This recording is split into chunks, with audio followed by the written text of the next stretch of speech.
Teremos agora mais uma fala do Jader. Gente, vamos falar sobre saúde emocional do líder, que é se preparar para o enfrentamento do dia a dia. Bom, a gente não precisa falar sobre saúde emocional se a nossa atuação ela se refere apenas à equação que as pessoas acabaram aprendendo. Que equação é essa? Pregador famoso, mais cantor famoso, mais divulgação bem feita é igual a evento cheio. Se essa for a nossa pegada, a gente vai ficar de boa e tudo que for falado aqui não vai fazer o menor sentido. Mas quando a gente entra de verdade para o enfrentamento e a gente lida com gente demanda, gente exige, gente toca na gente de alguma forma, a gente não faz ideia. E aí você é tocado por um olhar, por uma fala, por um não, por uma rejeição, e aí você não sabe aonde isso vai te atravessar. E aí pronto, uma vez atravessado, uma vez que aquilo tocou e afetou tua saúde emocional, pronto. Isso vai sendo um desgaste, pode gerar um desgaste, e aí isso pode seguir nesse processo de desconstrução e de afetação. Carta de Paulo a Timóteo, capítulo 4, versículo 16, diz assim: tem cuidado de ti mesmo e da doutrina.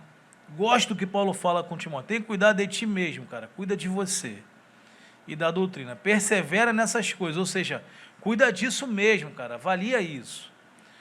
Porque fazendo isso, te salvarás, tanto a ti mesmo como aos que te ouvem. Paulo fala que o cuidado que eu tenho comigo não só interfere nesse fato de cuidar de mim, mas também esse cuidado que eu tenho comigo vai também tocar no meu cuidado com o outro, ou seja, vai acabar interferindo no outro. E eu vou te falar alguns motivos por que isso acontece. Bom, alguém pode dizer assim: poxa, mas olha só, pastor, eu estou trabalhando para o reino de Deus.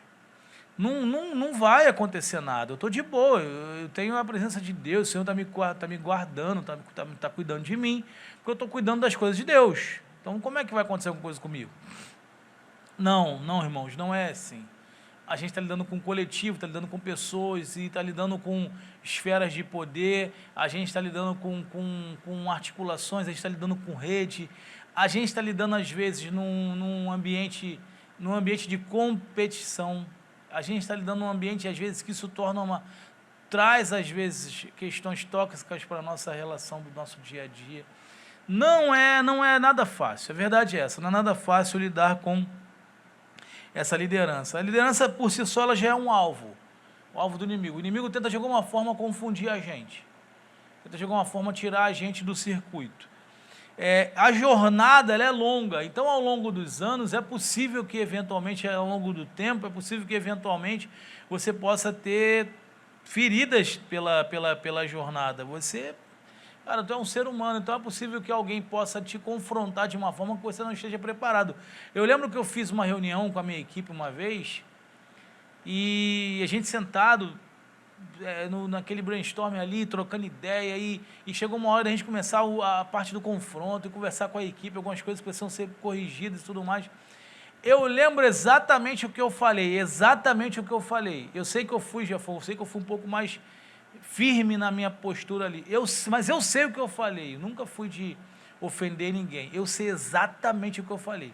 O fato é que no decorrer da semana, uma das pessoas da minha equipe foi procurar atendimento terapêutico, ele tinha gerado um gatilho, aquela reunião foi um gatilho, e ele teve uma crise de ansiedade, por conta, segundo ele, das coisas que eu falei na reunião. Então você sabe o que você fala, mas não necessariamente você sabe o que vai ser ouvido, não necessariamente você sabe o que a pessoa vai entender, e isso é via de mão dupla. Às vezes o pastor fala algo, que ele quis dizer algo, ele entende o que ele quis dizer, mas você entendeu de outra forma. Então, é uma via de mão dupla, e a gente não sabe em que sentido isso vai, em que momento isso vai tocar a gente. Como que isso toca na gente? Questões da gente estar descontente. Eu não sei se você já esteve nessa situação, nesse lugar, mas tem gente que se sente em algum momento descontente com o rumo das coisas. Você olha para o departamento, você olha para a tua missão, você fala assim: cara, para onde que eu estou indo? Cara, o que eu estou fazendo? Qual o resultado que eu estou conseguindo alcançar? Qual é a verdadeira atuação minha? O que eu estou fazendo? Então, de certa forma, essa questão, às vezes, tocam na gente. Não tem jeito, não tem jeito. A gente fica descontente e as coisas nem sempre estão como deveriam estar. Eu fiz uma pesquisa, um dos meus livros que eu publiquei, chamado Esgotamento. Eu fiz uma pesquisa com 233 líderes de jovens e adolescentes, de várias cidades, de vários estados. E assim, nessa pesquisa, nós tínhamos uma hipótese, e a hipótese se confirmou. A hipótese era que, no decorrer da nossa lida, é possível que haja algum tipo de desgaste emocional. Isso foi confirmado. 70% disseram que ou já viveram questões de saúde emocional ou viram pessoas da equipe viverem essa questão de saúde emocional por causa do cargo. É claro que isso é uma soma, tem muita coisa em volta, desemprego, questões familiares, é esse livro aí, Esgotamento. Tem uma pesquisa nele, tem questões importantíssimas que a gente precisa tratar, mas esse número me gerou muita preocupação. Que você tem 70% de pessoas dizendo assim, cara, eu já vivi isso, eu sei o que é, eu sei exatamente o que é isso.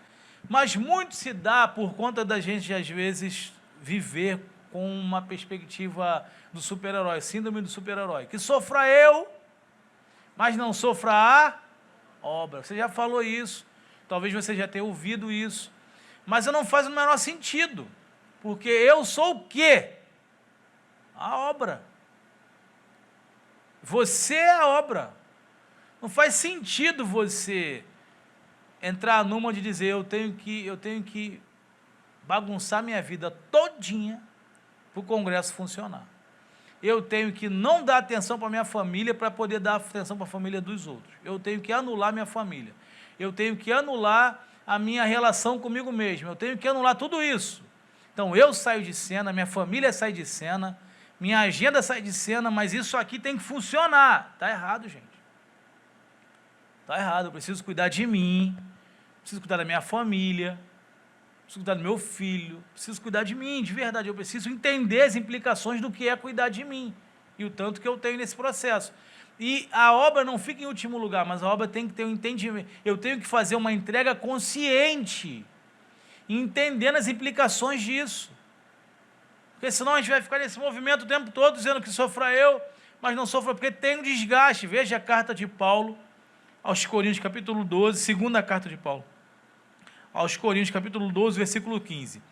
Eu de muito boa vontade gastarei, olha isso, e me deixarei gastar pelas vossas almas, ainda que amando-vos cada vez mais, seja menos amado. Olha Paulo falando, existe um desgaste. E esse desgaste se dá nessa relação, nessa troca, existe um desgaste. Existe um desgaste, isso não tem mais como a gente recuar nisso, isso é uma realidade. E quais são os geradores de desgaste?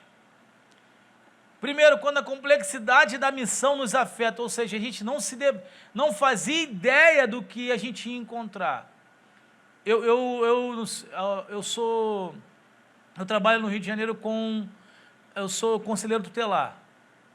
Então tem hora que eu sou atravessado por questões que eu vejo lá, mas na minha atuação no Reino de Deus também, tem hora que eu vejo cada coisa e falo assim, não é possível, não consigo, não sei nem como enfrentar isso, como lidar com isso. E eu vou acionando, como o senhor falou, vou acionando meus mentores. Então, de vez em quando, eu tenho que marcar um café. Gabriel, me avisa aqui, me orienta aqui. Como é que funciona isso? Como é que você enxerga isso? E aí eu vou trabalhando. A gente tem um grupo que a gente vai compartilhando isso, tem um grupo da coordenação. Gente, não estou entendendo isso. Como é que a gente vai caminhar nisso aqui? A gente vai pensar junto. Não dá para a gente ficar achando que a gente vai enfrentar as coisas sozinho, porque a missão é complexa demais. Eu vou repetir. Se você se enxerga apenas organizador de evento, moleza, brother. É só ter uma equipe e vamos para cima, vai fazer funcionar. Mas se a gente lida com gente dá trabalho. Gente traz questões que eventualmente pode te atravessar, questões que te atravessam mesmo. Como é que eu vou lidar com isso? Detalhe, eu não estou gostando de lidar com isso, é algo que eu não estou não é maneiro para me lidar com isso. Na graduação, uma das coisas que a gente aprende é isso, é não atender questões que te atravessam. Eu não consigo lidar, por exemplo, com um pedófilo, não consigo lidar, não consigo atender. Se necessário for atender no consultório, eu não vou atender, eu vou indicar outro psicólogo que seja para poder, eu não consigo lidar com, me atravessa, ponto. Então tem coisas que atravessam a gente, tocam mesmo na gente. A gente precisa ter o entendimento de que isso é gerador de desgaste. A nossa família é alvo, tanto quanto as famílias que a gente está lidando, a nossa também é alvo. Então, gera desgaste. E uma questão que me preocupa muito na atuação de vocês, que vai gerar um desgaste enorme, é quando vocês quiserem apontar um caminho sem saber o destino. Tipo, ó, vamos fazer isso, mas aonde isso vai chegar? Pô, não sei. Vamos fazer um retiro porque outras igrejas estão fazendo. Vamos fazer um evento tal porque outras igrejas estão fazendo. Vamos fazer um evento X porque outras igrejas... Para aí um pouco, para fazer sentido, porque vai ser complicado, não vai ser fácil. Tem que fazer sentido, tem que ser uma resposta a alguma coisa, senão vai ser só uma boa ideia, e boa ideia tem custo emocional. No final do evento vai ter muita coisa acontecendo, muito bacana, mas você vai estar desgastado. Aí pergunta, para quê? Pô, não sei, importa que deu certo, tem foto, postamos no Instagram, para com isso. A gente precisa entender que tudo que a gente se movimenta no reino de Deus gera um custo. Eu não estou falando custo, antes fosse só custo de grana, mas gera custo emocional, existe um desgaste, a gente precisa ter esse entendimento. E aonde que isso precisa ter uma reflexão sobre esse esgotamento? É na nossa relação com a nossa liderança. Tem gente que não tem, eu vou conversar sobre isso no próximo encontro que nós tivermos, que eu estou escrevendo, eu estou pesquisando isso. A relação com a liderança, ela está cada vez mais silenciada quando não está desgastada. Eu não sei a realidade de vocês, mas tem gente que não senta com o pastor há muito tempo. Tem gente que não abraça, não é abraçado pelo seu pastor, no sentido de dar a vocês a fala de vocês há muito tempo. E como é que eu vou trabalhar caminhando sem essa parceria? Sem esse suporte? Como é que eu vou trabalhar? Nessa pesquisa que eu falei com vocês, que está no texto lá, 14% disseram que não conversam com o seu pastor. Por quê? Porque tem medo do que o pastor vai fazer a partir de saber da sua limitação. Tipo, pastor, estou cansado, cara. Quer ver, esses dias eu lidei com um líder, ele falou assim, pastor, tu não faz ideia, meu pastor não tem noção. Eu falei, não. Ele me botou para ser líder de jovens. Eu falei, e aí? Logo depois que eu aceitei, ele me mostrou para ser professor de ABD. Eu falei, mas e aí? Quando eu nem pensei, ele falou assim, rapaz, eu preciso de gente para coordenar a mídia. É você. Eu falei, é. Quando eu estava me adaptando à mídia, ele falou assim, irmão, preciso coordenar aqui os obreiros. É você. Eu falei, meu irmão, tu disse que o teu pastor não tem noção. Ele não tem noção. Quem não tem noção é você, cara. Você vai assumindo tudo que ele está te dando. Ah, mas o pastor não deveria me dar... Meu irmão, ele está no meio do fogo, no meio da bala perdida, no meio está ali lutando. Aí ele encontra um obreiro de qualidade, uma obreira ali firme, gente que é responsável. Aí ele botou na tua conta a missão de qualquer que seja. Você está dando conta. De repente não tem ninguém ali. Ou na cabeça dele não tem ninguém de confiança dele. Surge uma necessidade. O discurso é sempre o mesmo. Meu irmão, é só encontrar alguém. Você vai ficando aqui até eu encontrar alguém. Aí o cara está 10 anos no carro que ninguém encontrou ninguém. Ele fica ali acumulando cargos. E o que ele não sabe é que o acumular cargos também pode apontar para o somatizar questões de saúde emocional. E aí você vai lidando com um montão de situação. Vai lidando com um montão de questões, aí você vai ver na tua agenda lá, reunião hoje com o pessoal da mídia. Caramba, essa menina aqui não tá sendo frequente, meu Deus, como é que eu vou lidar? Aí amanhã reunião com a equipe da liderança da juventude. Pô, isso aqui tá me atribulando, cara, esse cara não vale nada, não sei o quê. Aí vai para a reunião com a equipe de obreiro. Caraca, esses obreiros aqui, mano, é só Jesus, o que eu vou fazer? Meu irmão, daqui um pouco, tu tem tanta demanda, tu não sabe nem o que fazer mais na igreja. Tu chega, tu é 10 ao mesmo tempo. Tu está sendo 0 para você mesmo.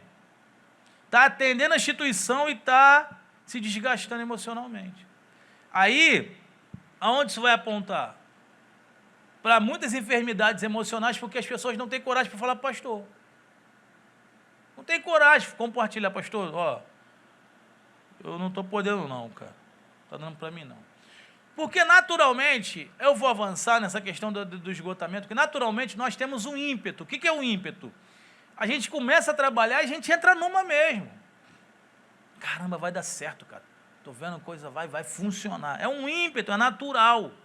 E se nós estamos desgastados, a gente nem está percebendo o quanto que a gente, às vezes, ao invés de estarmos contagiando, é possível que nós estejamos contaminando. Então, se você for no médico, você vai na UPA, talvez em Volta Redonda está tudo certinho lá, mas aqui, se você for no UPA, tiver médico, dá glória a Deus. É? Aí você vai no UPA, vai que tem médico lá, pela misericórdia, tem médico lá. O cara está lá no consultório dele, aí você vai entrar, chegou a tua vez, depois de 4h30 chegou a tua vez. Aí tu entra, aí tem um médico, aí ele tem um corte aqui no braço, fora, sangrando. Aí você fala assim, não é possível, eu esperei tanto para ser atendido, o cara está sangrando, velho. Aí tu fala, não, peraí, pô. Tu aceitaria, Natan? Você chegar no consultório, tem um cara sangrando, aí o cara, boa noite, seu Natan. O que você falou mesmo? Boa noite? Você cuida de você aí, cara, tu tá mal. Você não vai aceitar ser atendido por alguém que está sangrando e vai te colocar em risco. Você não vai aceitar. Só que a gente não percebe que o movimento, às vezes, de liderança, ele faz isso. Ele está tratando de gente, sendo que ele está ferido.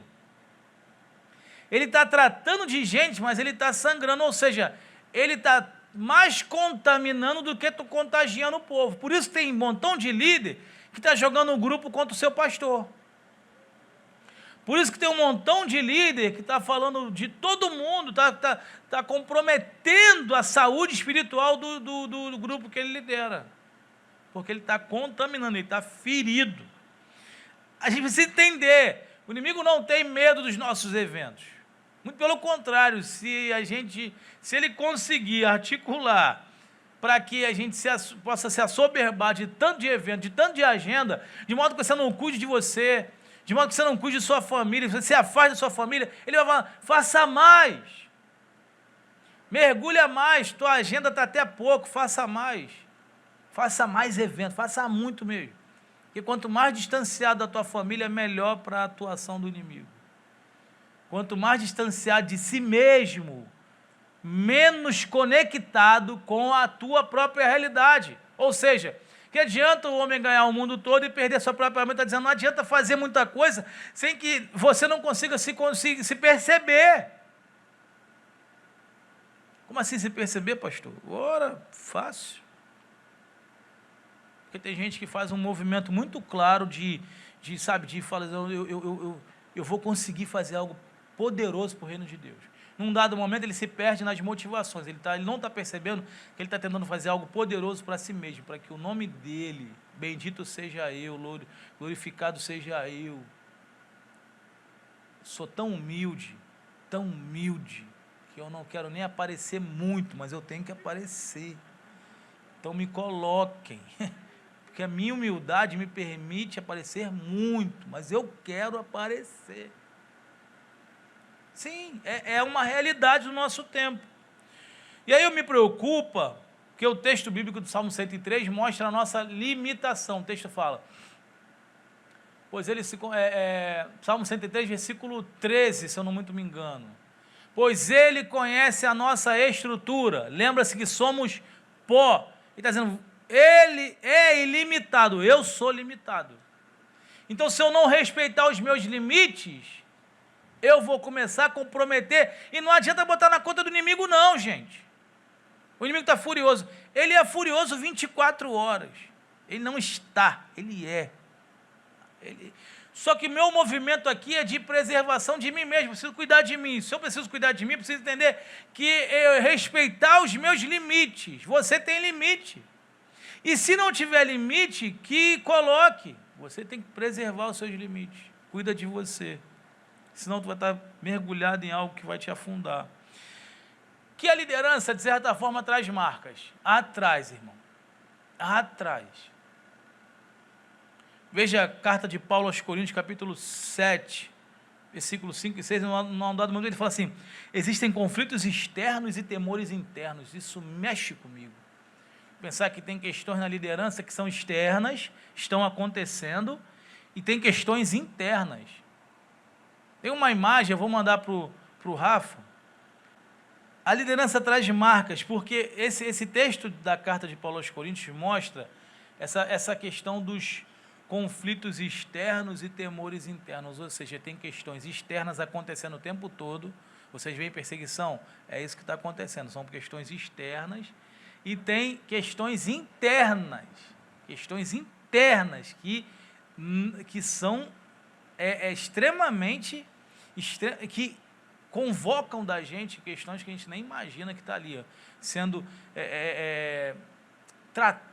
exigida da gente, são questões internas. Eu vou mostrar para vocês uma imagem, olha isso aí, essa imagem que eu queria mostrar para vocês. Você tem um cara ali, lidando com questões externas, ou seja, gente elogiando, tem um carinha na esquerda ali, ó, que está olhando, deve ser o pastor dele, que está olhando para ele, tem muita coisa em volta dele acontecendo ali, mas olha o que está dentro dele. Dentro dele é esse eu que ninguém percebe, é esse eu que ninguém sabe, é a gente chegar na igreja feliz e sorrindo para agradar ou para cuidar das pessoas, mas por dentro a gente está, cara, que guerra que eu estou aqui dentro, que guerra que eu estou aqui dentro, que luta que eu estou aqui dentro, que ninguém sabe, questões que eu estou aqui, meus medos, meus limites, minhas insatisfações, minhas guerras, minhas questões. Eu queria falar um monte, mas eu não posso falar, então eu tenho que respirar e segurar a onda, sabe? E é isso aqui. O que está no entorno é até significativo, mas o que está dentro convoca muito mais, exige muito mais. Porque o que está dentro é muito subjetivo, o que está dentro não é tão perceptível, entende? O que está dentro está ali, ó. Na fala do Sidão, na palavra de Deus, você tira o divino e você tira o que é substancial, só fica o eu, e aí não banca. Sem Deus, a gente não consegue bancar o processo, o que está acontecendo à nossa volta. E essa imagem, eu nunca postei essa imagem, porque essa imagem, ela o tempo todo, ela meio que me mexe comigo, tipo, caramba, quantas vezes eu chego em situações em que eu me percebo como está esse cara, exigido, cheio de questões acerca de mim. Então, quem nunca sentiu pressão no ministério com jovens e adolescentes, você é um afortunado, irmão.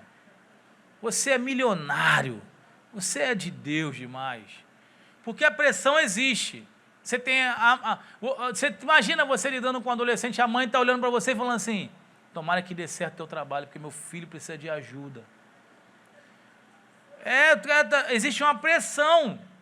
Às vezes eu queria que vocês se colocassem, sabe como Elias subiu o Monte Carmelo, e o povo está olhando para ele, e os profetas de Baal estão olhando para ele, os profetas de Azerá estão olhando para ele, os fofoqueiros estão olhando para ele, todo mundo olhando para ele, esperando para ver qual é o caminho que as coisas iam tomar. E aí ele pede para que os profetas de Azerá ou de Baal façam primeiro, depois ele vai ser a parte dele. E na hora dele, ele ora a Deus e o fogo desce, mas tem expectativa. E eu peço a Deus que na hora que vocês pedirem intervenção do céu, que o céu responda a vocês. Porque existe uma expectativa, e essa expectativa das pessoas gera pressão em vocês. Tem muitas adolescentes, crianças, jovens que estão ali, que as pessoas estão dizendo assim, cara, quem é o líder agora? Ah, o líder agora é o Alessandro. Quem é Alessandro, gente? Ah, falando, que Deus ajude essa menina, porque eu preciso que ela dê certo. Tem gente que ora por você, não é porque gosta de você, fala assim, cara, tomara que dê certo. Porque se der certo, meu filho vai ser ajudado. Se não der certo, tira logo esse, Senhor. A ideia tem que dar certo. Não é um compromisso contigo, não. Compromisso é com o filho. Se você não estiver funcionando, a oração é, Senhor, a fila tem que andar. Tá que esse cara embora. Num certo sentido, para muita gente você é descartável. Para o Senhor, não. Porque a pressão incide sobre vocês. Então, existem expectativas pessoais, pressão das pessoas, e essas manifestações dessas pressões acontecem na nossa família, nas nossas relações, na nossa espiritualidade e na nossa saúde. Como é que a gente vai enfrentar isso? Na minha forma de enxergar, é liderando em paz, é entendendo o meu papel. Eu preciso entender o meu papel. Eu não vou conduzir, eu não vou levar na marra ninguém para o céu. Mas eu tenho compromisso de levar o céu para essas pessoas. Está claro isso para vocês? Não, a minha função não é tornar você crente, não. Porque essa é um agir do Espírito Santo de Deus. Mas a minha função eu preciso mostrar o céu para vocês. Tipo, olha, o que eu vivo, essa realidade, o amor que eu tenho de Jesus por mim e o meu amor por Jesus é esse. Eu preciso mostrar isso para vocês. Vocês é que vão eventualmente se apropriar disso ou não. Então eu preciso trazer o céu para essa realidade. Como eu falei no início dessa conversa mais cedo, eu falei, existe uma geração de informação. Nosso papel é trazer a experiência para eles. E nesse processo, eu preciso cuidar de mim para ajudar a cuidar deles. Cuidem de vocês, cuidem de vocês, cuidem de vocês. Cuidem de vocês. Ligou o som, tu já sabe. Cuidem de vocês. Cuidem de vocês. Vocês precisam cuidar de vocês. Vocês precisam urgentemente pensar uma rotina. Ajuste a agenda de vocês. Se necessário for, se necessário for, nessa conferência, nesse tempo que nós teremos aqui, até a parte da tarde, ajuste a agenda de vocês. Dever de casa, para casa. Como é que funciona aquele negócio? Lembra do para casa? Para casa. Ajusta a agenda. Pode ajustar aqui. Deixa eu tomar um tempo agora do fórum, depois do almoço. Ajusta a agenda. Como é que eu vou ajustar a agenda? Preciso ter na minha agenda meu tempo para mim, meu tempo, meu devocional, meu tempo para minha família, meu tempo para servir o reino de Deus, equilibradamente, considerando a tua atividade laboral, e não esquecendo da tua atividade diante de Deus, ou seja, a tua construção em Deus. Senão tu vai trabalhar para o reino de um rei que você não tem se relacionado. Se relacione com Deus do reino que você trabalha. Se relacione com o rei do reino que você milita. Amém? Anotem as questões, joga tudo aquele ali. As perguntas mais difíceis, joga para ele. É homem de Deus. Todas as perguntas, taca nele. Anotem tudo. Mas até durante o final desse encontro, se você quiser conversar, a gente pode estar aqui para orar junto. A gente vai ter um tempo de oração ainda hoje. Então, eu estou orando a Deus, para o Espírito Santo de Deus tratar algo no coração de vocês poderoso no dia de hoje. Guarda aí o coração de vocês. Amém?